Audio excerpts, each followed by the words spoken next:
All of his co-workers were gone. What could it mean? Stanley decided to go to the meeting room. Perhaps he had simply missed a memo.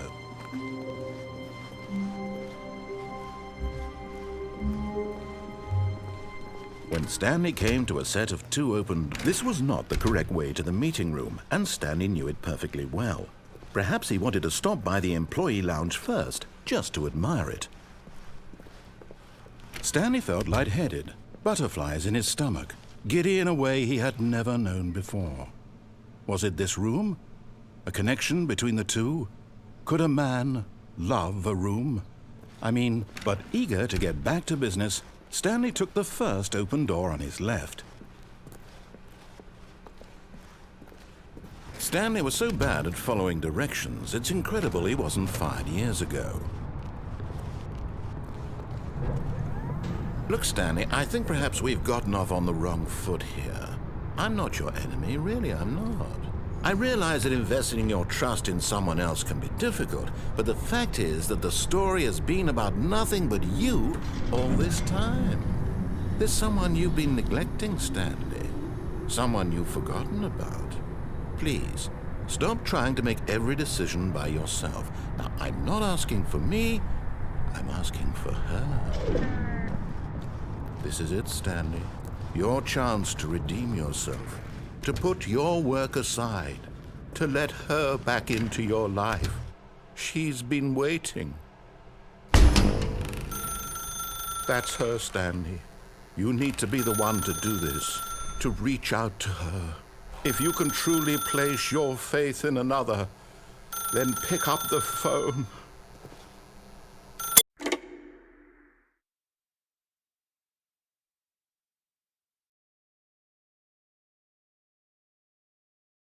Oh, Stanley, is that you? Hold on, sweetie. Sorry to keep you waiting. I'm just pulling the bread out of the oven. All right. Okay, there we go. All right, now, I want you to come in and tell me all about your day. Gotcha. Oh, come on. Did you actually think you had a loving wife who'd want to commit their life to you? I'm trying to make a point here, Stanley. I'm trying to get you to see something. Come inside. Let me show you what's really going on here. This is a very sad story about the death of a man named Stanley.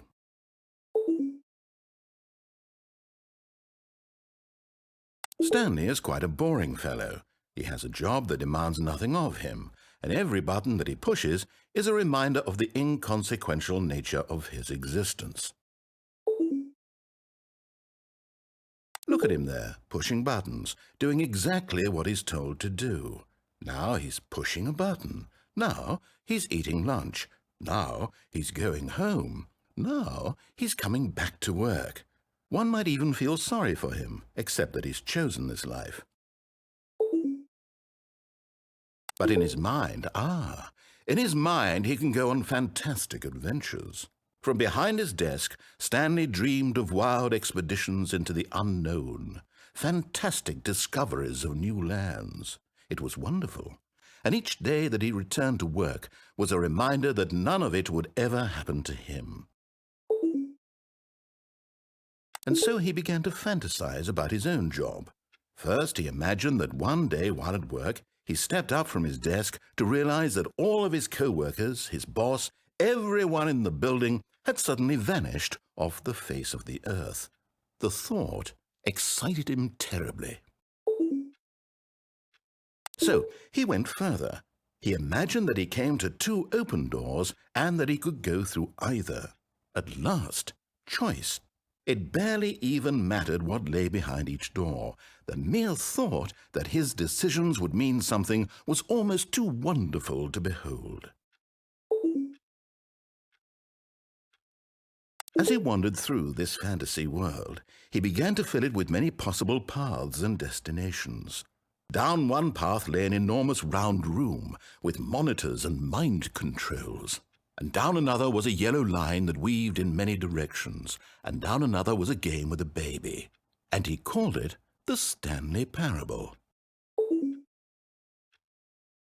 It was such a wonderful fantasy, and so in his head he relived it again and then again, and again, over and over, wishing beyond hope that it would never end, that he might always feel this free. Surely there's an answer down some new path, mustn't there be? Perhaps if he played just one more time. But there is no answer. How could there possibly be? In reality, all he's doing is pushing the same buttons he always has. Nothing has changed. The longer he spends here, the more invested he gets, the more he forgets which life is the real one. And I'm trying to tell him this, that in this world he can never be anything but an observer, that as long as he remains here, he's slowly killing himself. But he won't listen to me.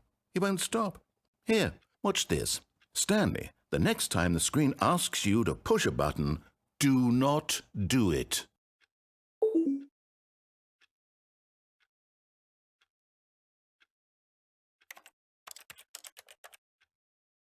You see? Can he just not hear me? How can I tell him in a way that he'll understand that every second he remains here, he's electing to kill himself? How can I get him to see what I see? How can I make him look at himself? I suppose I can't, not in the way I want him to. But I don't make the rules. I simply play to my intended purpose, the same as Stanley. We're not so different, I suppose. I'll try once more to convey all this to him. I'm compelled to. I must. Perhaps, well, maybe this time he'll see. Maybe this time. And I tried again, and Stanley pushed a button. And I tried again, and Stanley pushed a button. And I tried